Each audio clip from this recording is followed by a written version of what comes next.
बिस्मिल्लाहिर्रहमानिर्रहीम। स्टूडेंट मेरी आवाज आ रही थी आपको? कंफर्म करें जी। कौन बताएगा जी? फैजान। यस सर, आ रही है आपकी आवाज। ओके, आपकी भी बड़ी प्यारी आवाज आ रही है। ठीक है, अच्छा जी। Thank you. अच्छा जी, कल मैंने क्वेश्चन दिया था, हो गया किसी का कोई मसला, कोई इशू हम डिस्कस कर सकते हैं, वरना आज मैं क्लोजिंग क्वेश्चन करके आगे चलूंगा। Any question?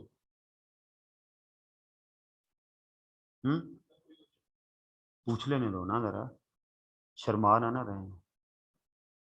Very good. Short question, तो शॉर्ट क्वेश्चन में कोई मसला?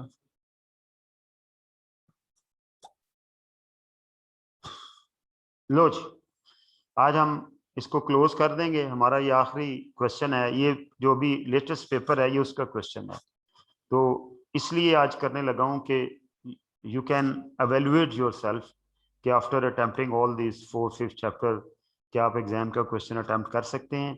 इसमें एक या दो एंट्रीज जो कि अगले चैप्टर से रिलेटेड थी वो मैंने इस क्वेश्चन में से निकाल दी हैं। ठीक है, क्योंकि वो जब मैं अगला चैप्टर कर लूंगा, mostly property plant and equipment वाले चैप्टर का एक आध एंट्री होती है, जैसे हमारे पीछे क्वेश्चन में आई, तो मैंने आपको समझा दी वहां पर। लेकिन ये है कि इस क्वेश्चन में से मैंने वो निकाल दी। अगर कोई एग्जैक्ट एग्जाम लास्ट पेपर लेके क्वेश्चन पेपर टैली करेगा तो शायद एक दो एंट्रीज जो है ना वो उधर हो इधर ना हो, वो मैंने इंटेंशनली उधर उससे निकाली है ताकि कंफ्यूजन ना हो, और जब हम नेक्स्ट चैप्टर पढ़ लेंगे उस वक्त फिर वो छोटी मोटी जो एक दो एंट्रीज हैं वो हम ज्यादा क्लियरली जो है उसको कर सकेंगे। अजीम ने हैंड रेज किया हुआ है जी। भाई अजीम।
जी बच्चों, आवाज आ रही है जी?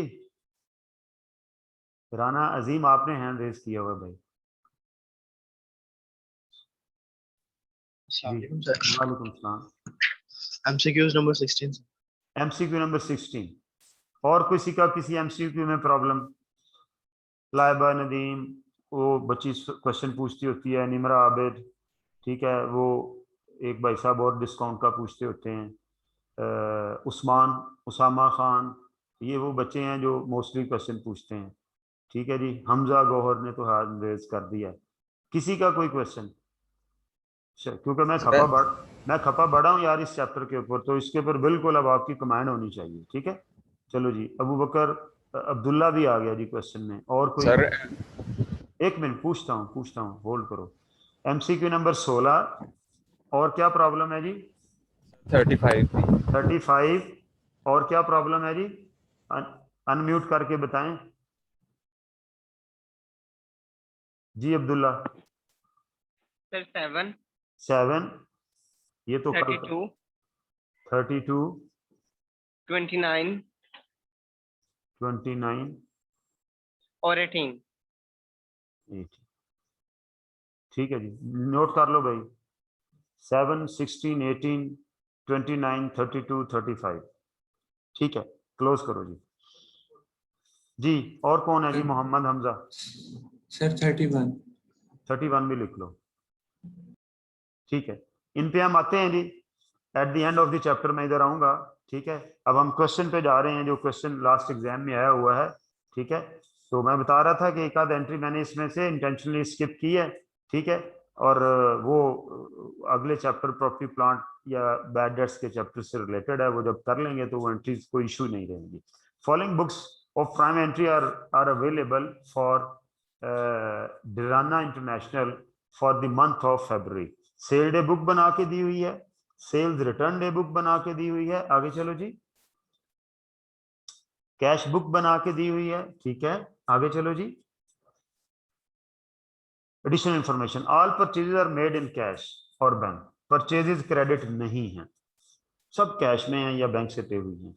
Fixed asset having book value of rupees 22 to 5,000 have been withdrawn by the owner during the month। ये एक सीधी सी एंट्री थी, तो ये मैंने इधर रख ली है कि कोई बात नहीं। ठीक है, other assets and liabilities as at 1 February 2021 are as follows. 1 फरवरी, तो ये डाटा फरवरी के महीने का है। ठीक है, तो फिक्स्ड एसेट इतने हैं, ट्रेड डेटर्स इतने हैं, इन्वेंट्री इतनी है, और एक्रूड रेंट। एक्रूड रेंट का मतलब होता है रेंट पेएबल, इतना है।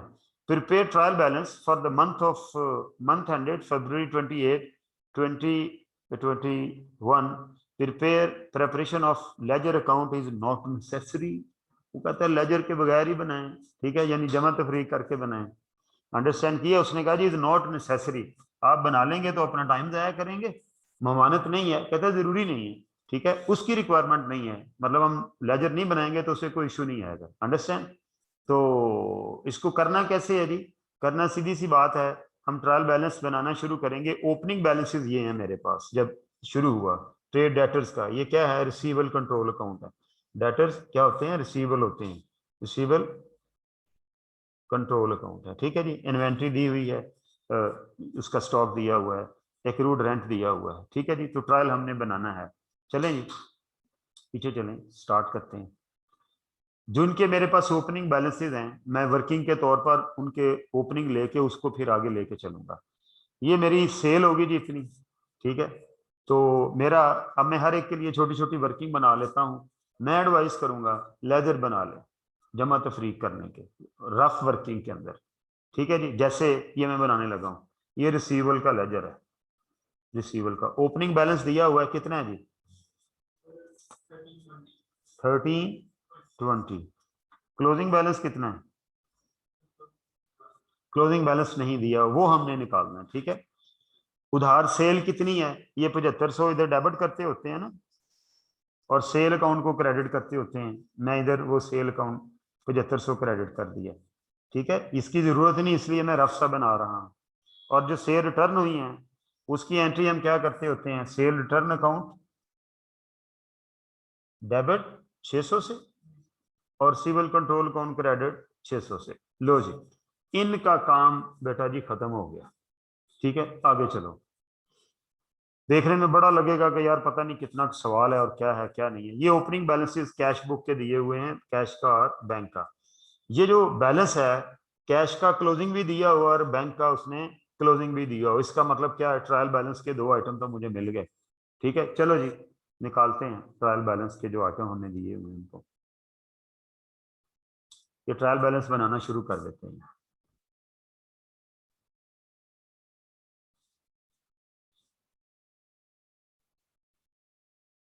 इसमें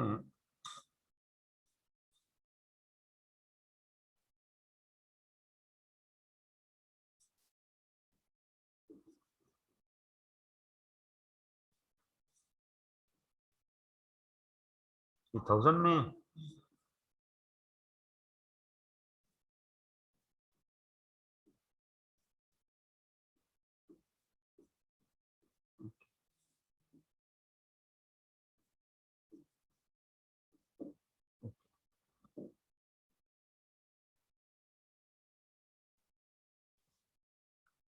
अच्छा जी, बैंक बैलेंस आ गया जी सबसे पहले, और कैश अकाउंट आ गया। अब आप देखें कैश बुक बनी हुई है, उससे दोनों बैलेंस निकालें। कैश का बैलेंस हमेशा डेबिट ही होता है, ये दिया हुआ है, ये 530 उधर लिख देते हैं। चलो जी, ये मैंने 530 डेबिट बैलेंस लिख दिया। और बैंक का बैलेंस डेबिट भी हो सकता है, क्रेडिट भी हो सकता है, चेक करें। ये देखें, ये इधर बैलेंस होता यहाँ पर तो ये डेबिट बैलेंस होना था, ये बैलेंस है इस साइड पर, ये डेबिट साइड पर है, तो ये कौन सा बैलेंस है? Credit. Credit mean OD balance. चलो जी 352 यहाँ पे लिखेंगे 352। ओके जी, ये बैलेंस आ गया। अच्छा अब ये देखें, सेल से हमें पैसे आए हैं, क्या लिखा हुआ है? सेल्स। इसका मतलब है कैश सेल के पैसे आएंगे, रिसीवेबल नहीं लिखा हुआ। तो क्या करेंगे? कैश डेबिट और सेल्स क्रेडिट। चले जी, सेल में क्रेडिट कर दें इसको, सेल अकाउंट भी तो अपडेट करना है ना हमने। ये रहा, कितना है वो, कितना था ये वाला, इसकी पोस्टिंग कर लें लेजर के अंदर 780, ये मैंने कर ली। ये कैश सेल है, ये रिसीवेबल है, ठीक है जी। ओके आगे चलो जी। जेएस, जेएस कौन है? कस्टमर है। देखें इसकी एंट्री क्या है? Bank to receivable. चेक करें भला, जो सेल डे बुक के अंदर ये जेएस कस्टमर है, लिहाजा इसकी एंट्री क्या है? बैंक डेबिट ऑलरेडी हो गया है, रिसीवेबल को करना है क्रेडिट। कितनी अमाउंट है जी? 10। कोई डिस्काउंट वगैरह तो नहीं है? ये बैंक में पैसे आ गए, ये शेयर रिटर्न से आ गए। चलो जी आगे चलते हैं। बड़ा हो जाएगा लेजर तो कर लेंगे यार, बड़ा लेजर क्या करें। रिसीवेबल लेजर इधर बना लूं, यहां बना लूं, चलो यहां बना देता हूं। रिसीवेबल लेजर कहते हैं जी थोड़ा लेंथी होगा, तो मैं इधर बना देता हूं। ओपनिंग बैलेंस उसका कितना दिया हुआ है? 1320। मैंने सिर्फ फिगर ही लिखने हैं यार, 1320, ठीक है ओके। और उसको हमने उधार सेल की है, वो 7500, ये सेल डे बुक से आ गई सेल, ठीक है। फिर उसके पैसे आए हैं जेएस से, कितने? शेयर रिटर्न है 600 की, 600 की ये शेयर रिटर्न है। और फिर वो जेएस से पैसे आए हैं बैंक में 1090। इसमें इंडिविजुअल लेजर नहीं बनाने, क्योंकि ट्रायल के अंदर इंडिविजुअल लेजर नहीं आते, आपको पता है ना। तो चलो जी, वो पीछे वाला अरेज कर देते हैं ना, रिसीवेबल। ये रिसीवेबल अकाउंट जरा हमें छोटा लग रहा था, हमने इसे अरेज कर दिया। चलो आगे चलो जी, जल्दी करो जल्दी। अच्छा जी, जेएस ने पैसे दे दिए, एंट्री रिकॉर्ड होगी। एमएल नेट ऑफ 5% डिस्काउंट, ये नेट ऑफ डिस्काउंट यहाँ रिकॉर्ड नहीं किया हुआ, डिस्काउंट कॉलम नहीं बनाया हुआ, वो डायरेक्ट उधर उसने एंट्री की हुई है। चलो जी, ये नेट ऑफ डिस्काउंट है, तो एक्चुअली ये अमाउंट कितनी होगी? रोज आपको सिखाया है 1710 डिवाइडेड बाय 95 मल्टीप्लाइड बाय 5, कितना है डिस्काउंट? 90। तो मैंने एक एंट्री 1710 से करनी है और एक एंट्री मैंने 90 से करनी है। चलो जी, 1710 से हमें पैसे आए हैं बैंक में, 1710, ठीक है, ये बैंक में पैसे आए हैं। और 90 से जो है हमें डिस्काउंट अलाउड, जिसका फैक्ट बैंक या जिसका फैक्ट कैश बुक में नहीं जाना, उसका अलहदा लेजर बनाना है फौरन, ठीक है, ताकि ये डिस्काउंट अलाउड का एक लेजर अब बन गया। डिस्काउंट अलाउड, रिसीवेबल क्रेडिट और डिस्काउंट अलाउड डेबिट, ठीक है जी। चलो जी, ये रिसीवेबल, ये वाली एंट्री डबल एंट्री पूरी होगी, रिसीवेबल डेबिट, और ये क्या था? सॉरी, डिस्काउंट अलाउड डेबिट और रिसीवेबल क्रेडिट। ये वाली एंट्री क्या है? ये रिसीवेबल क्रेडिट और बैंक डेबिट, ये अभी एंट्री हो गई। उसके बाद सेल्स फिर मैंने की है 480 की, फिर मैं इसको सेल्स अकाउंट में एंटर कर देता हूँ 480 से। ये भी छोटी जगह लग रही है ना, है ओके। तो ये भी कैश सेल हुई है हमें। आगे चलो जी, उसके बाद ये भी एंट्री होगी। फिर क्या है जी? परचेजेस मैंने कैश में की हैं, ठीक है। तो जी परचेजेस का अकाउंट खोलेंगे हम, नहीं ये तो, ये वाली जो अमाउंट है, ये हमें पैसे आए हैं, ये देखें यहाँ परचेजेस लिखा हुआ है, तो पैसे आए हैं। परचेज से पैसे आते तो नहीं है, पैसे जाते हैं। तो ये क्या है जो पैसे आए हैं परचेज के? ये परचेजेस रिटर्न है, ठीक है। तो लिहाजा यहाँ हम परचेजेस रिटर्न का अकाउंट बना देते हैं।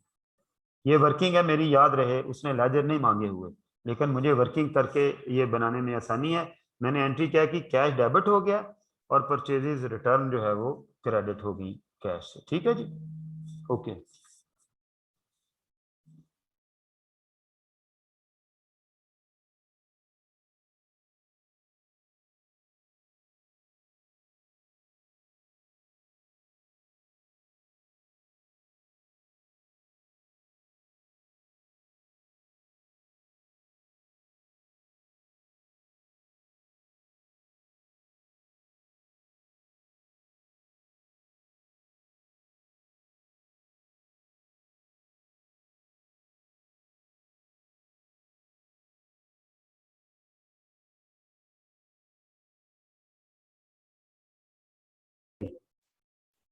उसके बाद एमबी ने पैसे दिए 1700, ये भी कहाँ आएंगे, 1700 से रिसीवेबल कम हो जाएंगे और बैंक में कैश में पैसे बैंक में आ गए। एक इफेक्ट यहाँ आ गया बैंक में, दूसरा रिसीवेबल में आ गया।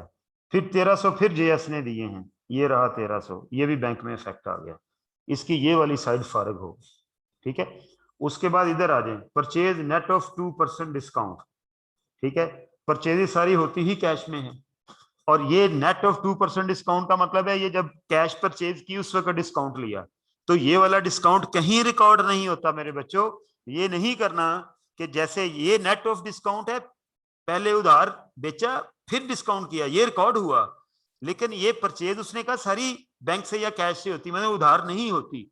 उधार होती तो परचेज डे बुक बनी हुई होती, ठीक है ना, उधार नहीं होती। तो लिहाजा ये जो नेट ऑफ 2% लिखा है, ये परचेज के वक्त डिस्काउंट मिला है और ये वाला डिस्काउंट रिकॉर्ड नहीं करते। इसकी एंट्री क्या होगी, परचेजेस टू बैंक। तो मैं परचेजेस का अकाउंट यहां बना देता हूं, बड़ा तो नहीं भाई ज्यादा।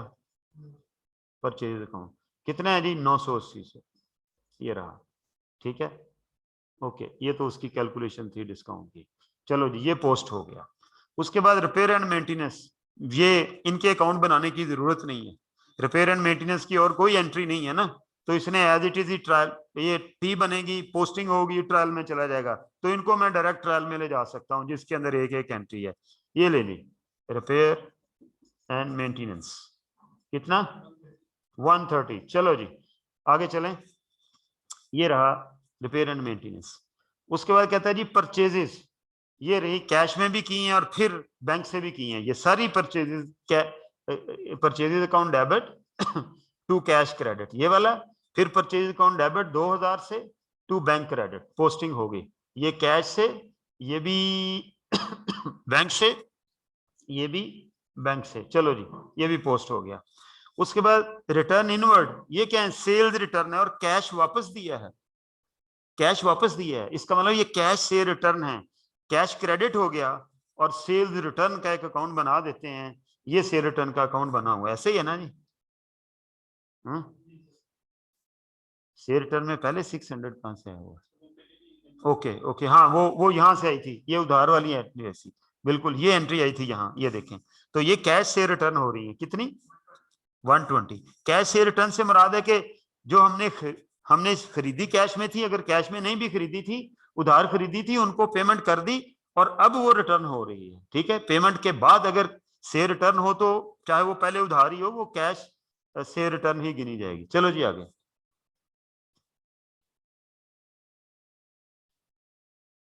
अच्छा जी, ये क्या जी, परचेजेस मैंने फिर की बैंक से 1200, ये परचेजेस का अकाउंट है, 1200 फिर इधर आ गया। ठीक है जी, बैंक अगर वो लेजर मांगता तो चाहे रिपेयर एंड मेंटेनेंस के अंदर एक एंट्री थी तो मुझे वो भी बनाना पड़ता, अंडरस्टैंड। तो उसने नहीं मांगे तो मैं जो जरूरी है वो वर्किंग के तौर पर बना रहा हूँ। अच्छा जी, उसके बाद आ गया जी, ये भी हो गया परचेजेस नेट ऑफ 5%, ये फिर उसी तरह से है क्योंकि परचेजेस होती ही कैश पे है, तो ये फिर 760 में आपने बैंक से परचेजेस की है। ठीक है, बैंक वो आपको ये बार बार इसलिए दे रहा है कि आप धोखा खा दें और इसका डिस्काउंट रिकॉर्ड करते हैं। सैलरीज कोई और एंट्री नहीं, एक ही एंट्री है, तो सैलरीज डेबिट बैंक क्रेडिट, तो सैलरी का बैलेंस भी डेबिट निकलेगा, लिहाजा इधर लिख देते हैं सैलरीज, कितना है जी 250, ये लें। समझ आ रही है ना, मैं लेजर क्यों नहीं बना रहा, मैं इधर सैलरी का लेजर बनाऊंगा, एक एंट्री डेबिट पोस्ट करूंगा, फिर क्लोज करूंगा, फिर यहाँ कंप्रीहेंसिव का बैलेंस निकालूंगा, इसको मैं ट्रायल में लेके जाऊंगा। तो मुझे इतना तो अब नॉलेज है कि जिसके अंदर कोई एंट्री नहीं, मैं उसे डायरेक्ट उधर ले जा सकूं। चलो जी, ड्राइंग्स, ठीक है, ड्राइंग में भी और कोई एंट्री नहीं है, ये भी ड्राइंग का अकाउंट बनता है, तो इसको भी है। एक और है एंट्री, बिल्कुल ड्राइंग के अंदर आखिर में एक और एंट्री है, ड्राइंग के अंदर आखिर में एक और एंट्री है। जी भाई,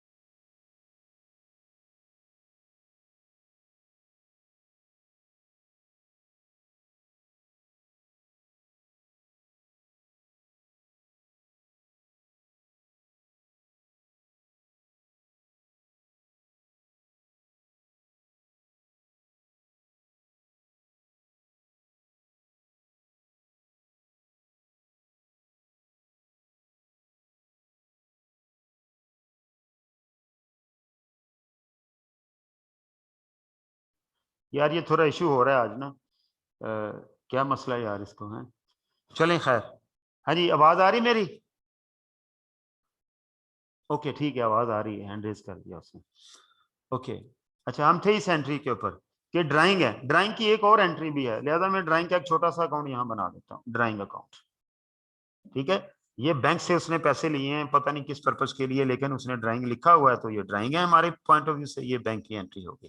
ठीक है, ये शेयर रिटर्न, इनको सेग्रीगेट कर देते हैं ना अकाउंट्स को। चलो जी, ये मैंने कर दिया, 1452 है भाई मेरे, ये 52 है। ठीक है, आगे क्या एक एंट्री रहेगी जी, रेंट पेएबल। ये देखें, ये रेंट पेएबल मैंने पे किया है, ये पेएबल था और मैंने अब पे किया है।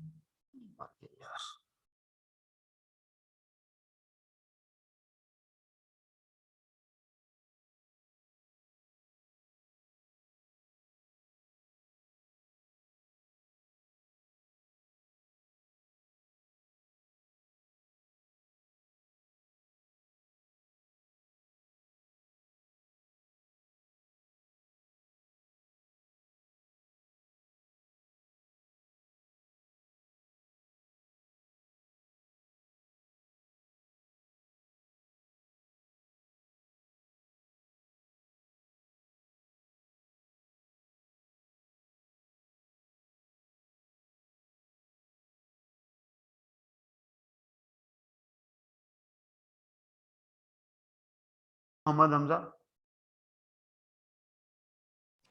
नहीं सर, वो वैसे ही हुआ था। Okay sorry. चलो जी क्लोज करो। अच्छा जी, अब ये एंट्री रह गई, ये तो बैलेंस है, मैंने पहले क्लोजिंग बैलेंस के तौर पर लिख लिया। 420 क्या लिखा है, रेंट पेएबल। इसका मतलब है इसकी एंट्री क्या हुई है, रेंट पेएबल डेबिट और cash credit, rent payable debit और कैश क्रेडिट। अब आप देखें कि ओपनिंग में रेंट का कुछ लिखा हुआ है उसमें, वो कितना है रेंट ओपनिंग में, ये देखिए 500 है। ठीक है, ये जो अकाउंट है ना, फिक्स्ड एसेट का अकाउंट, ये ओपनिंग बैलेंसेस आ रहे हैं, मैं यहां बनाने लगा हूं, ये फिक्स्ड एसेट का अकाउंट है। जैसे मैंने रिसीवेबल का ओपनिंग बैलेंस उठाया, इसका ओपनिंग कितना है, 1290। ठीक है, 1290। ओ शिट यार, क्या मुसीबत है, इसके ऊपर करो। उसके बाद अगला अकाउंट कौन सा है, ट्रेड रिसीवेबल, मैंने ओपनिंग उठा लिया। इन्वेंट्री का जैसे ओपनिंग होता है ऐसे ही ये क्लोजिंग में चला जाएगा। ठीक है, इसने एज इट इज ही चला जाना, क्योंकि हमने क्लोजिंग इन्वेंट्री उसने हमें बताई नहीं है, बताई हो तो इसको परचेजेस में ऐड कर, इसको एक्सपेंस बनाते हैं और उसे हम फिर क्या करते हैं, क्लोजिंग। आप यूं समझें कि इन्वेंट्री जो है, जो ओपनिंग इन्वेंट्री होती है, जब तक साल खत्म नहीं हो जाता, ये ऐसे ही चलती रहती है पूरा साल, और साल के आखिर में जाके फिर हम एडजस्टमेंट उसकी करते हैं। ये एक्चुअली एक्रूड रेंट है। एक्रूड रेंट, एक्रूड रेंट का मतलब क्या होता है, रेंट पेएबल। ठीक है, इसका ओपनिंग बैलेंस क्रेडिट बैलेंस होगा, लायबिलिटी है ना, 500 मैंने देने थे। अब वो जो 420 पे हुए हैं, 420 है, वो 420 इसके अगेंस्ट हुए हैं। 420 का रेंट डेबिट, हमने किसी का रेंट देना था, उसमें से हमने 420 दे दिए हैं। ठीक है, उसकी एंट्री क्या हुई, रेंट डेबिट और बैंक क्रेडिट। ठीक है, चलो जी वो एंट्री भी टिक होगी, निकालो जरा, ये आ गया, ये भी एंट्री टिक हो गई। लिहाजा ये जो कैश बुक के अंदर सारे जो अकाउंट थे, मैंने उनके जिनके जनरल लेजर बनने थे रफ से वो बना लिए, और जिनको डायरेक्ट पोस्ट करना था मैंने वो भी पोस्ट कर दिया। अब एडिशनल इंफॉर्मेशन पे चलते हैं जरा, ये देखें, इसमें बैलेंसिंग फिगर कैपिटल निकालें। Okay, all purchases made in cash, ये हमें पता चल गया वो जो नेट डिस्काउंट, इसलिए वो कोई purchase return purchase day book नहीं बनी, और वो जो डिस्काउंट भी मैंने इग्नोर किया। Fix asset book value 2 to 5 have been withdrawn by the owner. कहता है जी 2,25,000 के ये 1000 में फिगर है। ये देखें, ये इस तरह की एग्जामिनर वो थोड़ा सा ट्रिक यूज करता है, ये राउंड की हुई है और ये पूरी लिखी हुई, तो ये दरअसल 225 है कि fix asset having book value of 2 to 5,000 have been withdrawn by the owner. Owner ने फिक्स्ड एसेट ले लिए कितने के, 225 से, तो वो फिक्स्ड एसेट क्रेडिट होंगे ना, निकलेंगे ना यहाँ से। ये भी ड्राइंग होती है, जैसे परचेजेस की ड्राइंग है, कैश की ड्राइंग है। वो फर्नीचर उठा के घर ले गया बिजनेस का, तो वो ड्राइंग होगी, वो 225 का था। तो एंट्री क्या हुई, फिक्स्ड एसेट क्रेडिट और ड्राइंग डेबिट। ड्राइंग का हमने अकाउंट बनाया यहाँ पर, ये रहा 2 to 5, ये यहाँ पर आ गया। भाई समझ आ रही है, ये क्या हुआ, ये फिक्स्ड एसेट वो ले गया घर, पता नहीं ये मेज थी, कुर्सी थी, मोटरसाइकिल था, क्या था। ठीक है जी, ओके। उसके बाद क्या हुआ, अदर एसेट एंड लायबिलिटीज। कहता है जी ओपनिंग डेट को ये एसेट और लायबिलिटीज थे, ठीक है। अब ओपनिंग जब साल शुरू होगा उस वक्त मेरा ट्रायल टैली होगा, तो क्लोजिंग ट्रायल टैली होगा, अदरवाइज नहीं होगा। अब जरा साल कह रहा हूं, महीना, जब ये महीना शुरू होता है, अगर मैं इसका ट्रायल बैलेंस बनाऊं, तो जो मुझे फिगर्स दिए हुए हैं, ये फिक्स्ड एसेट 1290 से डेबिट बैलेंस है, ठीक है।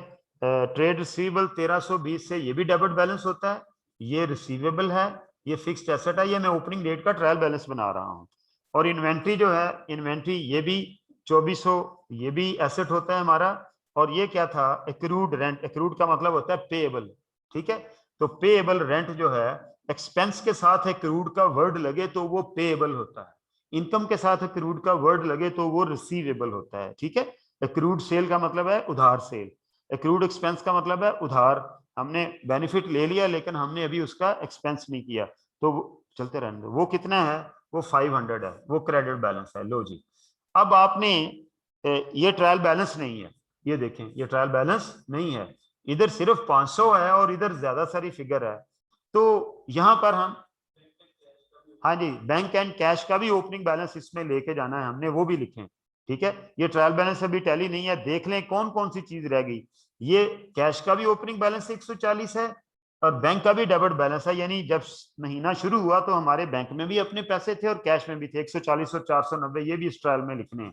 यहाँ पर लिखेंगे कैश 140 और बैंक 490। ये क्वेश्चन हम सोल्यूशन इसका ग्रुप में भी रख देंगे, ठीक है जी। मकसद मेरा यहाँ आपको समझाना है, ठीक है। अब आप देखें कि ये ट्रायल बैलेंस नहीं है, ठीक है। तो जब ऐसे हो तो हमारे पास एक चीज हमने सीखी है, वो क्या है, वो अकाउंटिंग इक्वेशन है कि किसी भी दिन आपके पास एसेट और लायबिलिटीज मौजूद हों तो आप उस दिन का कैपिटल निकाल सकते हैं, ठीक है। ये टोटल एसेट है जी, इनको जमा करें जरा, 1290 जमा 1320 जमा 2400 जमा 140 जमा 490,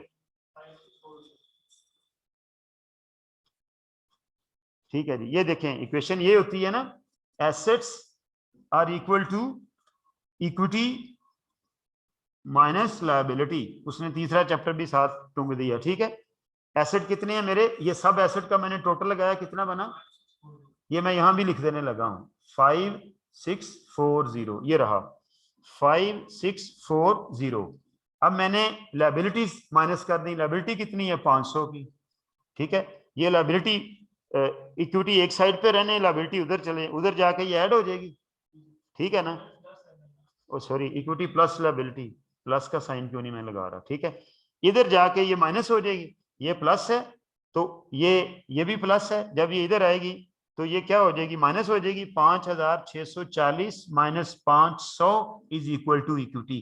तो ये इक्विटी तो ओपनिंग डेट को थी, जो कि उसने यहां नहीं लिखी हुई थी, वो मैं खुद लिख लूंगा इक्विटी। वो कितनी बन गई जी, हाँ 5140। ये ओपनिंग इक्विटी का भी तो अब ट्रायल टैली है, जब मैं यहां पर लिखूंगा इक्विटी इस जगह पे 5140, तो ये भी 5640 आ गया। तो ये एक हिडन अकाउंट था 5140 का, जो कि उसने हमें नहीं दिया हुआ था। ये एक हिडन अकाउंट है, हमने ये अकाउंट जो है वो यहाँ पर लिख लिया 5140 का। चलो जी, ये भी ट्रायल में ले जाते हैं हम, क्योंकि ये इक्विटी आ गई प्रॉफिट एंड लॉस बनने से पहले जो ओपनिंग इक्विटी है वही शो होती है ट्रायल के अंदर 5140। ठीक है, क्योंकि इनकम और एक्सपेंसिव इधर अलग से शो हो रहे हैं, ये सैलरीज हैं। ठीक है, अब जो अकाउंट आपने बनाए हैं उनके बैलेंसेस रह गए हैं, वो आप लिख लें। ये देखें फिक्स्ड एसेट कितने हो गए, अब इसको बैलेंस करने की जरूरत नहीं है, देख देख के पेपर में टाइम शॉर्ट होता है, लिखते जाएं, क्योंकि ये तो जी हाँ, ये बैलेंस कितना आ गया, क्लोजिंग बैलेंस 1065। अपनी अंडरस्टैंडिंग के लिए घर पे जरूर बनाइएगा ये पूरा। ठीक है, 1065। तो ये मैं इकट्ठे बाद में लिख लेता हूँ। पेएबल की बैलेंसिंग की, तो पेएबल का क्लोजिंग बैलेंस कितना आ गया जी, 80। ये भी मैंने लिखना है ट्रायल में, ये भी मैंने लिखना है ट्रायल में, और यहाँ से कुछ नहीं लिखना। चलो जी, ये ट्रायल में लिख लेते हैं इनको पहले। ट्रायल में 1065 और 80 ये लिख लेते हैं हम। एसेट कितने के बचे, फिक्स्ड एसेट 1065 और रेंट पेएबल या क्रूड रेंट, रेंट क्रूड जिसमें लिखा हुआ है वो पेएबल अभी और भी है, बाकी तो पे हो गया 80 रुपए की मेरी लायबिलिटी है। आगे चलो जी, ये सारा पेज फारग हो गया। अब ये कुछ अकाउंट बने हुए, ये मेरा रिसीवेबल अकाउंट है, मैं इसकी बैलेंसिंग करूंगा, यहाँ इसका क्लोजिंग बैलेंस निकल आएगा जो मैंने ट्रायल क्लोजिंग में लेके जाना जी, 2330। ये डिस्काउंट है अलाउड, ये मैंने 90 रुपीज है, ये मैंने क्लोजिंग ट्रायल में लेके जाना है। ये परचेजेज रिटर्न है, इसका भी कंप्रीहेंसिव इनकम में 300 बैलेंस मैंने लेके जाना है। ये भी जिनको मैं सर्कल कर रहा हूँ। ठीक है जी, और ये ड्राइंग्स हैं, इनकी मैंने बैलेंसिंग की, ये क्लोजिंग बैलेंस मैंने ट्रायल में लेके जाना। 1677 ये आ गया 1677। और ये ऊपर एक परचेजेस का अकाउंट बना हुआ है यहाँ पर। ठीक है, इसको मैंने क्लोज किया तो यहाँ पर कितनी फिगर आ गई जी, 9454।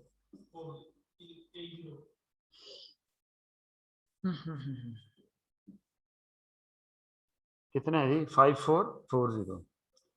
5440 ये भी मैंने ट्रायल में लेके जाना है। इस पेज से ट्रायल के लिए मेरी ये जितनी 1 2 3 4 5 फिगर हैं, ये मैं पहले लिख लूं। चलो जी, 2330 और 90 लिखते हैं। चलो जी, हाँ जी, 2330 क्या है भला, रिसीवेबल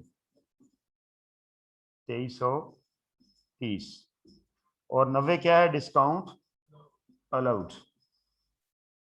ये डेबिट बैलेंस होता है ना, एक्सपेंस है, अलाउड किया है। ठीक है, उसके बाद परचेजेस, फिर परचेजेस रिटर्न, इसको थोड़ा सा ऊपर करो, गड़बड़ ना हो जाए, बस थोड़ा सा ऊपर कर लो, साथ ऊपर भी कर लो थोड़ा सा। चलो बस बस बस, ठीक है जी, ये हमने इधर ले गए। बोलो जी, परचेजेस का कितना बैलेंस है, वो हमने लेजर बनाया ना, 5440 डेबिट बैलेंस होता है। परचेजेस रिटर्न का क्रेडिट बैलेंस होता है 300। ठीक है जी, नेक्स्ट ड्राइंग्स का भी एक अकाउंट हमने अभी बनाया, उसको बैलेंस किया, कितना बैलेंस है, डेबिट बैलेंस होता है 1600। बिल्कुल बेसिक अंडरस्टैंडिंग वाला क्वेश्चन था। नेक्स्ट, ये देखें, ये भी पोस्ट हो गया, इसका बैलेंस, इसका भी बैलेंस पोस्ट हो गया, इसका भी हो गया, इसका भी हो गया, इसका भी हो गया। सेल्स अकाउंट किधर बनाया हमने, हाँ ये 2 अकाउंट ये भी रह गए।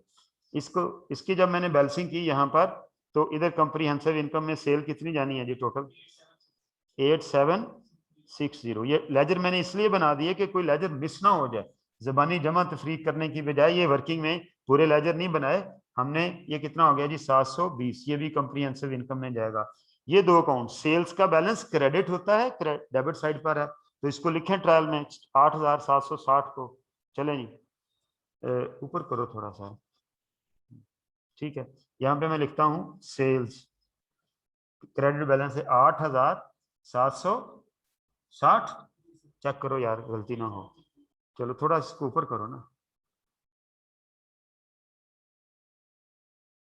बस बस बस बस, ठीक है, ओके। अब हम क्या करते हैं, एक और अकाउंट रह गया, वो कौन सा है, sales return account. Return account, उसका कितना बैलेंस है जी, सेल का बैलेंस क्रेडिट होता है तो उसका डेबिट होता है, कितना 720 उसका। लो जी, हमने सारे अकाउंट इधर लिख लिए हैं। ठीक है, अब ये इसका टोटल मैंने मारना है, चेक करते हैं जी टोटल इसका। चलो जी, डेबिट साइड का टोटल करें, तो होपफुली हमने कोई चीज इग्नोर तो नहीं की इसके अंदर।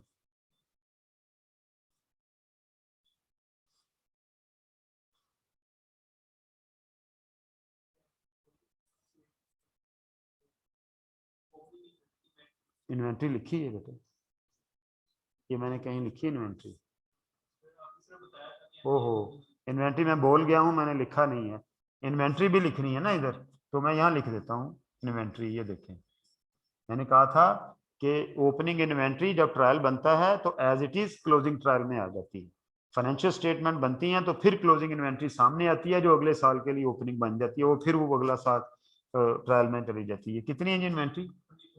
2400। ये वो इन्वेंट्री है जो उसने मुझे क्वेश्चन में दी हुई है, और ये ओपनिंग है एज इट इज, ये मंथ के क्लोजिंग में भी आ जाएगी। साल खत्म होगा तो हिसाब किताब होगा और क्लोजिंग इन्वेंट्री निकलेगी। उस वक्त तक ओपनिंग इन्वेंट्री जिस महीने मर्जी ट्रायल बनाएंगे उसकी डेबिट साइड पर आ जाएगी। जी कितना टोटल है चेक करें जी? 14,632।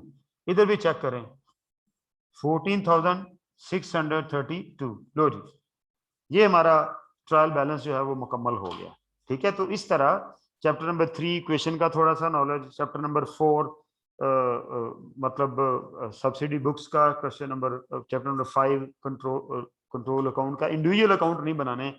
तो परचेज तो वैसे ही कैश हैं, रिसीवेबल के लिए वो कहता है कि जी रिसीवेबल इधर टोटल आता होता है, लिहाजा हमने वो टोटल अकाउंट जो है वो हमने वहां पर लिख दिया। ठीक है जी, लो जी, क्यों जी क्लियर हुआ है जी? अंडरस्टैंडिंग अपनी बता दें कि क्वेश्चन क्लियर है, कोई इशू तो नहीं है। हम इसका सोल्यूशन भी ग्रुप में रख देंगे। आपने पूरे हम ग्रुप में पूरे लेजर बना के रखेंगे, तमाम लेजर। आप प्रैक्टिस के लिए भी पूरे लेजर घर में बनाइएगा ताकि आपको पता चले। मैंने रिपेयर का लेजर छोड़ दिया कि एक ही एंट्री है, सैलरीज का छोड़ दिया, एक दो छोड़े हैं, बाकी मैंने सारे बनाए हैं। जी अब्दुल्ला सत्तार। सर हमने ना जो भी बुक में क्वेश्चन किए हैं उसमें इस तरह से इक्विटी हमने फाइंड नहीं की, तो इसमें थोड़ी सी कंफ्यूजन आ रही है, ये बता दें दोबारा। बेटे आप किसी भी डेट को, आज मैं अगर आपको कहता हूं यार मेरे एसेट इतने के हैं, मेरे पास एसेट 500 के हैं, ठीक है, मेरी लायबिलिटीज जो हैं वो 200 की हैं, तो बताओ मेरी इक्विटी कितनी होगी? बताओ कितनी होगी? Asset minus liability. ठीक है, ओ, हाँ समझ जी आई? सर। ये शॉर्ट क्वेश्चन में उसने इक्वेशन वाले में बहुत सारी जगह पे ये कैलकुलेशन की हुई है बेटा, आज देखना वहां पर कि एसेट माइनस कहते liability is equal to equity. जब तो भी वो ओपनिंग बैलेंस देगा हम वहां से हाँ, जो निकालेंगे। ओपनिंग एसेट और ओपनिंग लायबिलिटीज हैं उनसे हमने ओपनिंग इक्विटी निकालनी है, तभी ओपनिंग ट्रायल बैलेंस होगा। ओपनिंग ट्रायल बैलेंस होगा तो क्लोजिंग ट्रायल बैलेंस होगा। अगर मैं ओपनिंग इक्विटी नहीं निकालता और ओपनिंग इक्विटी को फिर क्लोजिंग में भी नहीं लिखता तो अल्टीमेटली मेरा ट्रायल आउट हो जाएगा। ठीक है, ठीक है सर, थैंक यू। और जी मोइनुद्दीन, जी मोइनुद्दीन साहब। जी सर, आपने वो कैश सेल्स रिटर्न की जो एंट्री हमने सर उसमें कर दी है, सेल्स रिटर्न में लाके उसमें सर क्रेडिट सेल रिटर्न की एंट्री होती है सर, आपने उसमें कुछ थोड़ी सी वो एक्सप्लेनेशन बताई थी सर, वो रिपीट बेटे कीजिए। मैंने ये बताया है कि जब मैं किसी से उधार खरीदूं और वो पैसे पे किए बगैर सेल रिटर्न कर दे तो वो सेल डे बुक में आती है। यस ठीक है, सर।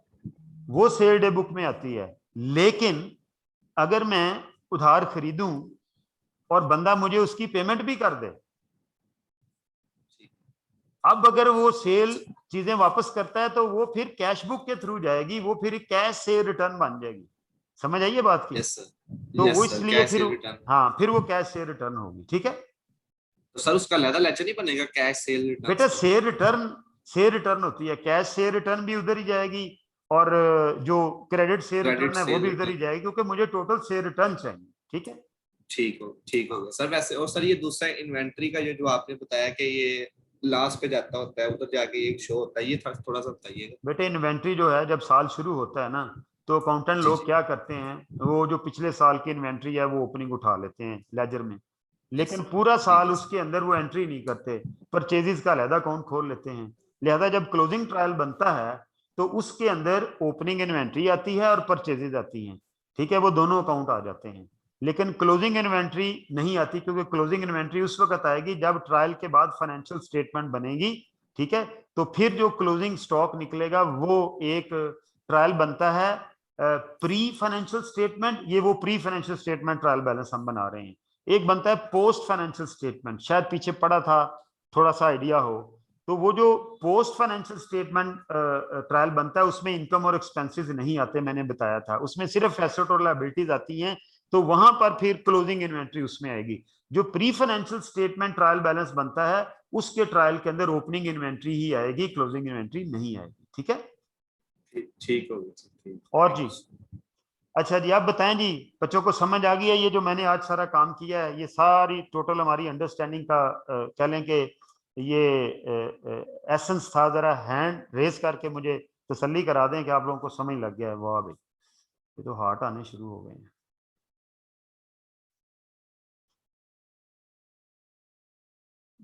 ये जो ब्लैक हैंड है इसका क्या मतलब है? बिल्कुल समझ नहीं है।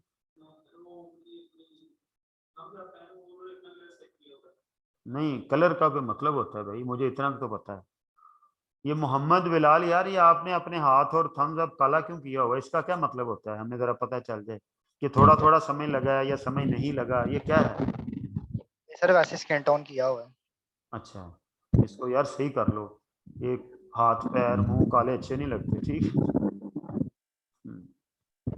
बस सर चलें। स्किन टोन है इस वजह। अच्छा जी, ठीक हो गया जी। चलें जी, अल्हम्दुलिल्लाह बहुत सारे बच्चों ने हैंड रेज कर दिए, इसका मतलब है एट लार्ज बच्चों को समझ आ गई है। ये क्वेश्चन हम अभी ग्रुप में रख देंगे, इसका टेस्ट आपने अनाउंस कर देना है। ठीक है, अब जरा एक मेरी गुजारिश सुन लीजिएगा। मैंने ईद के दिनों में, ईद से बल्कि हफ्ता पहले ही मैंने आपकी मुसलसल क्लासें ली। मैंने आपको बताया था कि शायद मेरा कोई ट्रैवल प्लान हो रहा है, तो वो फाइनल नहीं हो रहा था, अब हो गया है। तो मेरी आज रात की फ़्लाइट है अमेरिका के लिए, तो मैंने अगले कोई 8 वर्किंग डेज, 8-10 वर्किंग डेज में इधर नहीं होगा। तो उस दौरान क्या होगा, एक चैप्टर है जो कि कल से स्टार्ट हो जाएगा, और वो चैप्टर आपको कयूम साहब मैनेज करेंगे, इन्वेंट्री का जो चैप्टर है जी, चैप्टर 11। ठीक है, सिर्फ और सिर्फ वो एक चैप्टर जो है, इतने दिन हैं हमारे पास कि इतने दिनों में वो शुरू भी होगा और क्लोज भी हो जाएगा। मतलब मिक्सर नहीं होगा कि आधा उन्होंने पढ़ा दिया आधा मैंने पढ़ा दिया, ऐसा बिल्कुल नहीं होगा। ठीक है, वो चैप्टर एक वो क्लोज कर देंगे, मैं जब आऊंगा तो अल्टीमेटली हम उससे अगला चैप्टर शुरू करेंगे। प्रॉब्लम जरूर जैसे मैं पढ़ाता हूँ, मेरे हाथों के तराशे हुए ये लोग हैं, बिल्कुल उसी तरह से पढ़ाएगा अल्हम्दुलिल्लाह। ठीक है, बल्कि मेरे से शायद ज़्यादा अच्छा पढ़ा दे, ज़्यादा आप उसके साथ फ्रैंक होकर पढ़ लें। तो आप लोगों ने बिल्कुल क्लास में ये नहीं होना कि जी सर नहीं तो ऑफ नहीं है, बाकायदा एक चैप्टर होने जा रहा है। ठीक है, वो चैप्टर आप लोगों ने कवर कर लेना। ठीक है जी, अल्लाह मियाँ आपको और मुझे हिफ्ज़ ईमान में रखे। ठीक है, इंशाल्लाह ताला वापसी होती है 8-10 दिन बाद, तो हम इन्वेंट्री वाले चैप्टर से आगे फिर मैं ये चैप्टर नंबर जो बैड डेट्स का चैप्टर है वो रिज्यूम करूँगा। पहले बैड डेट्स करूँगा, फिर अक्रूवल एंड प्री पेमेंट्स करूँगा एंड सो ऑन। ठीक है, यहाँ तक मेजर काम वो यहाँ तक था, अंडरस्टैंडिंग डेवलप करना, वो आज हमारा क्लोज हो गया अल्हम्दुलिल्लाह। ये 50% सिलेबस समझ लें हो जाता है जब हम यहाँ पहुँच जाते हैं। किसी का कोई क्वेश्चन, कोई कंसर्न है तो जी हैंड रेज कर सकते हैं। जी फरहान।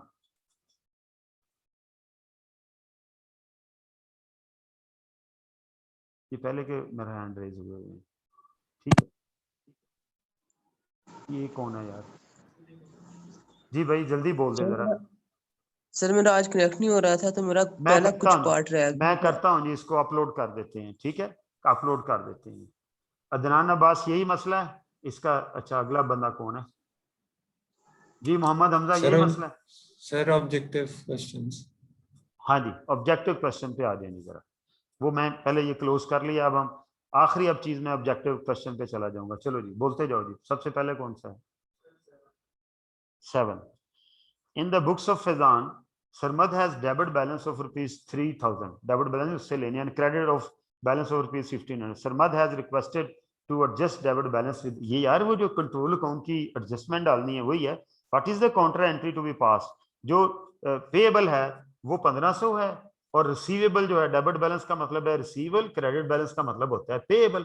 ठीक है, तो 1500 का पेएबल रिसीवेबल के अगेंस्ट एडजस्ट करना है, तो क्या एंट्री करेंगे? Payable debit, payable control account, receivable control account, credit. ये देखो, पेएबल कंट्रोल अकाउंट ये वाला डेबिट हो गया, और रिसीवेबल कंट्रोल अकाउंट क्रेडिट हो गया, लेकिन ये अमाउंट गलत लिखी हुई है, 1500 से होना है। पेएबल कंट्रोल अकाउंट 1500 से डेबिट, और रिसीवेबल कंट्रोल अकाउंट 1500 से क्रेडिट, ये वाली ऑप्शन करेक्ट है। ये देख लें कौन सी है, ये आखिरी वाली डी ऑप्शन। ठीक है जी, चलो जी आगे चलते हैं। अगला कौन सा है? 16 ये है जी, आगे चलो। और 16 ये आ गया जी।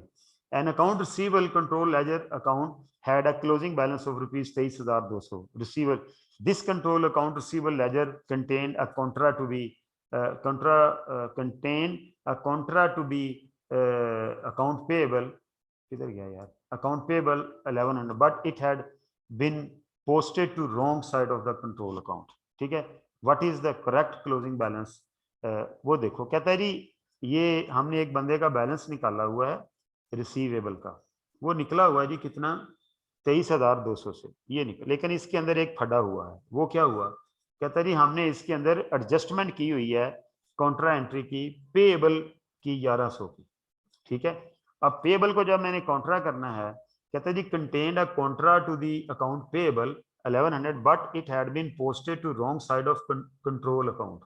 ठीक है, ये wrong side of control account, receivable control account की रॉन्ग साइड पे ये पोस्ट हो गया, यानी ये इधर पोस्ट कर दिया मैंने। एक्चुअली ये करना इधर था, जब मैं इधर करता तो ये बैलेंस जो था ये और आना था। अब मैं जो गलती इधर की है इसको कैंसिल करने के लिए इधर करूंगा तो ये गलती कैंसिल हो जाएगी। ठीक है, और एक दफा मैं 1100 जो एक्चुअल करना चाहिए था वो भी करूंगा। इसका मतलब है मैं इसको 2200 से क्रेडिट करूंगा। ठीक है, और मेरा ये वाला जो डेबिट बैलेंस है ये चेंज हो जाएगा। ये 23,200 में से ये डेबिट बैलेंस है, जब 2200 रुपया क्रेडिट हो जाएगा तो बाकी क्या बचेगा जी,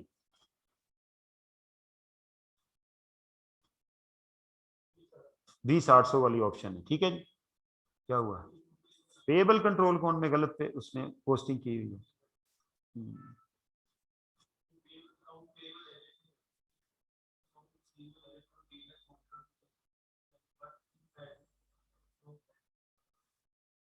ledger contained a contra to the account payable ledger of rupees 1100 but it had been posted to the wrong side of the control account। Contra जब करते हैं, ओहो ये मैं गलत कर रहा हूँ एक्चुअली, तो डेबिट थोड़ी करते हैं, तो क्रेडिट करते हैं। शिट, ये देखिएगा यार, ये रिसीवेबल अकाउंट है ना। ठीक है, इधर ओपनिंग बैलेंस होता है, इधर क्लोजिंग होता है, और अगर मैं कॉन्ट्रा एंट्री करता हूं तो रिसीवेबल कंट्रोल अकाउंट इधर पेएबल होता है, इधर पेएबल होता है क्रेडिट। तो वो कहता है मैंने इधर की बजाय इधर कर दिया, तो सही तो किया यार, उसने रॉन्ग साइड पे कर दिया ना उसने। सॉरी, ये क्या हुआ,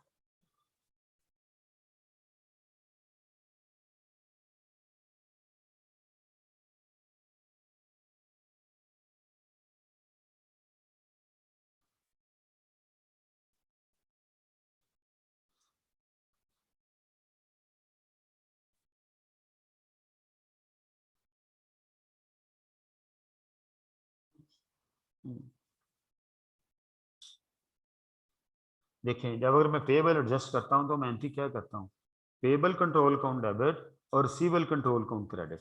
1100 इधर होना था, सॉरी 1100 जो था वो किधर, इधर क्रेडिट होना, यार इधर क्रेडिट होना था। हमने इधर की बजाय हमने इधर नहीं किया, हमने उसे इधर कर दिया गलती से, बजाय रिसीवेबल कम करने के हमने बढ़ा दिए। ठीक है, अब जब मैं इसकी करेक्शन करूंगा तो मैंने ये काम गलत किया हुआ है, ये इधर उधर होना था, मैंने इधर कर दिया इसको।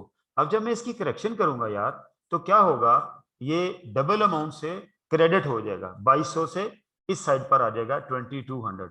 जब ये 2200 इधर आए अगर आता तो अब ये इधर 1100 आ चुका है।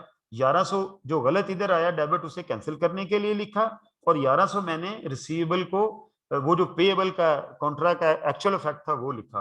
अब जब ये इधर लिखा जाएगा 2200 तो मेरा ये वाला जो बैलेंस है ये क्या हो जाएगा, ये कम हो जाएगा। जब हम ये इसकी बैलेंसिंग करेंगे अल्टीमेटली तो ये तो ऑलरेडी इधर आया हुआ है। ठीक है, तो जब हम इधर टोटल लिख के, तो ये टोटल बड़ा होना था, इस टोटल बड़ा होने के नतीजे में जब ऊपर वाली अमाउंट इधर से माइनस होनी है तो ये कम ही होना है। ठीक है, कितना आना है ये 20, तो पहले हमने क्यों लिखा, पहले भी यही कर रहे थे। ओहो 23,200 में से 2200 माइनस करना है तो कितना आया, तो पहले क्यों, वो पहले भी वही किया, ये माइनस किया ना इसमें से, तो आपका आंसर क्या आना है जी? 21,1000 यही आंसर है। पहले फिर आपने गलत लिखा है, मैं तो पहले भी यही माइनस कर रहा था। 23,200 में से मैंने 2200 माइनस करना था, पहले क्यों गलत हो गया? सेम है, कोई इशू नहीं है। आगे चलो जी, जल्दी करो। 18 payable control account contains the following. ये यार पेबल कंट्रोल अकाउंट बनाना है छोटा सा, क्या हो गया? ठीक है, ये देखें, ये पेबल कंट्रोल अकाउंट बना के देख लें। इसका बैलेंस जो था दिसंबर, for the year ended December, what is the amount of balance brought on account payable control account as opening balance calculate करना है। अब यार ये चीजें छोटी छोटी आपको आ जानी चाहिए ना। ये पेबल कंट्रोल अकाउंट है, इधर ओपनिंग बैलेंस होता है, इधर क्लोजिंग बैलेंस होता है। उसने किया क्या? पीछे मैंने क्वेश्चन किए थे, उसने ये दिया हुआ था, ये कैलकुलेट करा दिया। अब उसने क्या किया? ये दिया हुआ है क्लोजिंग बैलेंस 22,000 है जी। हाँ जी, ओपनिंग इधर आना है, ये वो है क्या कहते हैं पेबल, इधर ओपनिंग आना है और इधर क्लोजिंग आना है। वो रिसीवेबल का इधर ओपनिंग है, तो अब उसने क्लोजिंग दिया हुआ है कितना? 22,000। अब ये जो आइटम है कैसे पोस्ट होने? Payment through bank. हमने पेमेंट की, जब पेमेंट करते हैं तो पेबल कम होता है, वो डेबिट करते हैं 1,60,000 से, ये पेमेंट आ गई। फिर क्रेडिट परचेजेस, क्रेडिट परचेजेस जब होती हैं तो एंट्री क्या होती है? Purchases to payable, payable credit हो जाता है 1,85,000 से। ठीक है, ये परचेजेस आ गई, ये बैंक से पेमेंट आ गई। फिर हमने डिस्काउंट रिसीव किया, जब डिस्काउंट रिसीव करते हैं, डिस्काउंट रिसीव क्रेडिट और पेबल डेबिट, पेबल उससे भी कम होते हैं 16,000 से, ये डिस्काउंट रिसीव्ड आ गया। फिर कॉन्ट्रा एंट्री, कॉन्ट्रा एंट्री क्या करते हैं? पेबल डेबिट और रिसीवेबल क्रेडिट 7,000 से, ये रिसीवेबल आ गया। ठीक है जी, अब आप इसकी बैलेंसिंग करेंगे तो यहाँ जो बैलेंसिंग फिगर आएगी वो ओपनिंग बैलेंस आ जाएगा। चेक करो